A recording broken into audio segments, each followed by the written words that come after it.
ఓం శ్రీ గణేశాయ నమః. శ్రీ గురుభ్యో నమః. శ్రీ భగవద్గీత శ్లోక 1-21, చాప్టర్ 1. ఓం పార్థాయ ప్రతిబోధితాం భగవతా నారాయణేన స్వయం వ్యాసేన గ్రథితాం పురాణమునినా మధ్యే మహాభారతం అద్వైతామృతవర్షిణీ భగవతీ అష్టాదశాధ్యాయినీ అంబ త్వామనుసందదామి భగవద్గీతే భవద్వేషిణి.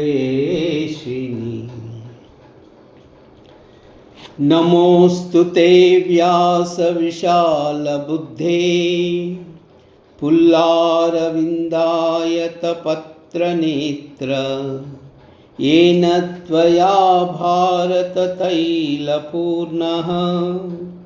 प्रज्वालितो ज्ञानमयः प्रदीपः प्रापन्नपारिजाताय स्तोत्रवेत्रैकपाणये ज्ञानमुद्राय कृष्णाय गीतामृतदुहे नमः. सर्वोपनिषदो गावो दोग्धा गोपालनन्दनः पार्थो वत्स सुधीर्भोक्ता दुग्धं गीतामृतं महत्. वसुदेवसुतं देवं कंसचाणूरमर्दनं देवकी परमानन्दं कृष्णं वन्दे जगद्गुरुं. भीष्मद्रोणतटा जयद्रथजला गान्धारनीलोत्पला शल्यग्राहवती कृपेण वहनी कर्णेन वेलाकुला अश्वत्थामविकर्णघोरमकरा दुर्योधनावर्तिनी सोत्तीर्णा खलु पाण्डवैरननदी कैवर्तकः केशवः. पाराशर्यवच सरोजममलं गीतार्धगन्धोत्कटं नानाख्यानककेसरं हरिकथा सम्बोधनाबोधितं लोके सज्जनषट्पदैरहरः पेपीयमानं मुधा भूयाद्भारतपङ्कजं कलिमला प्रध्वंसिनः श्रेयसे. मूकं करोति वाचालं पङ्गुं लङ्घयते गिरिं यत्कृपातमहं वन्दे परमानन्दमाधवं. शान्ताकारं भुजगशयनं पद्मनाभं सुरेशं विश्वाधारं गगनसदृशं मेघवर्णं शुभांगं लक्ष्मीकान्तं कमलनयनं योगिहृद्यानगम्यं वन्दे विष्णुं भवभयहरं सर्वलोकैकनाथं.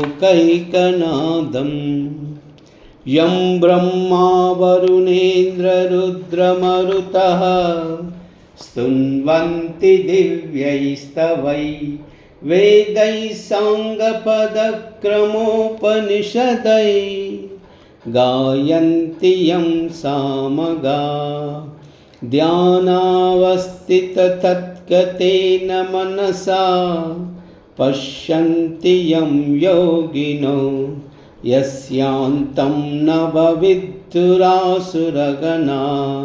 देवाय तस्मै नमः। प्रथमोऽध्यायः। धृतराष्ट्र उवाच धर्मक्षेत्रे कुरुक्षेत्रे समवेतायुयुत्सवः मामकाः पाण्डवाश्चैव किमकुर्वत सञ्जयः। सञ्जय उवाच दृष्ट्वा तु पाण्डवानीकं व्यूढं दुर्योधनस्तदा आचार्यमुपसङ्गम्य राजा वचनमब्रवीत्। पश्यैतां पाण्डुपुत्राणाम्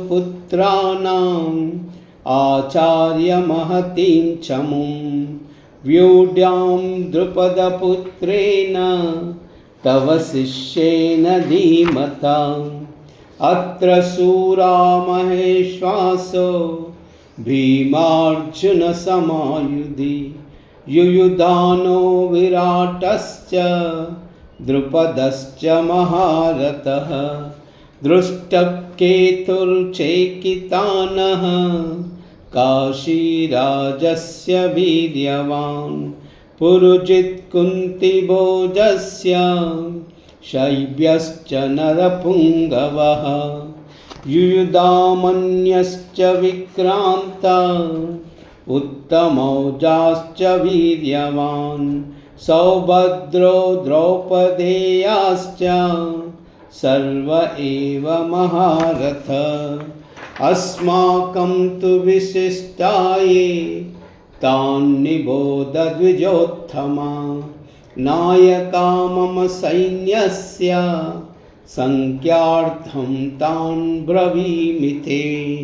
भवान् भीमश्च कर्णश्च कृपश्च समितिञ्जयः अश्वत्थामविकर्णस्य सौम्यदस्तिस्तदैव च। अन्ये च बहवः शूरा मदर्थे त्यक्तजीविताः नानाशस्त्रप्रहरणा सर्वे युद्धविशारदा। अपर्याप्तं तदस्माकं बलं भीष्माभिरक्षितं पर्याप्तं त्विदमेतेषां बलं भीमाभिरक्षितम्। अयनेषु स सर्वेषु यदा भागमवस्थिताः भीष्ममेवाभिरक्षन्तु भवन्तः सर्व एव हि। तस्य सञ्जनयनं हर्षं कुरु वृद्धः पितामहः। सिंहनादं विनद्योश्चै शङ्खं दद्मौ प्रतापवान्। ततः शङ्काश्च वीर्यश्च पनवाकगोमुखाः सहसैवाभ्यहन्यन्त सशब्दिस्तुमुलोऽभवत्।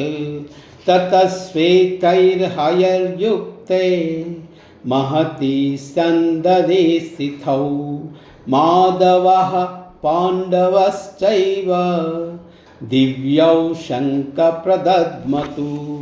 पाञ्चजन्यं ऋषिकेशो देवदत्तं धनञ्जयः पौण्ड्रं दद्मौ महाशङ्खं भीमकर्मावृकोदरः। अनन्तविजयं राजा कुन्तीपुत्रो युधिष्ठिरः नकुलः सहदेवश्च सुघोषमणिपुष्पकौ काश्यश्च परमेश्वासः शिखण्डी च महारथ।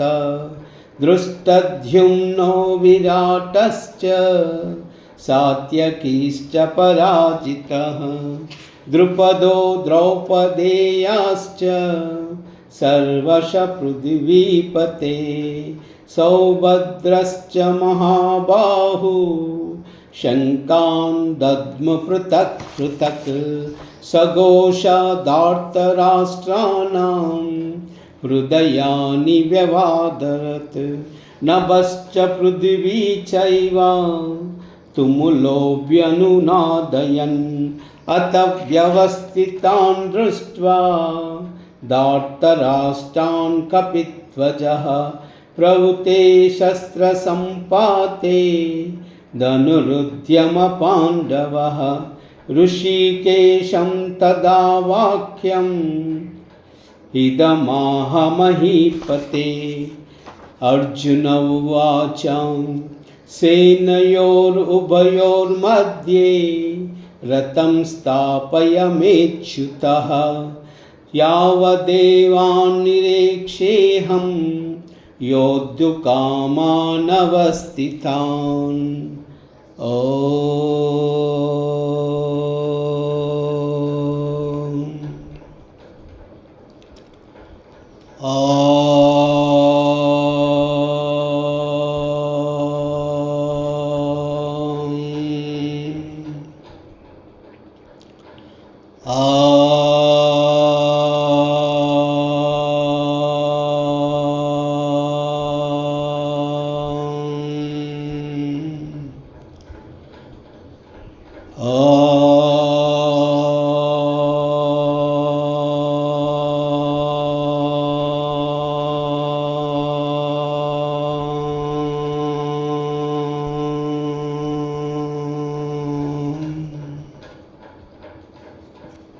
सर्वमंगल।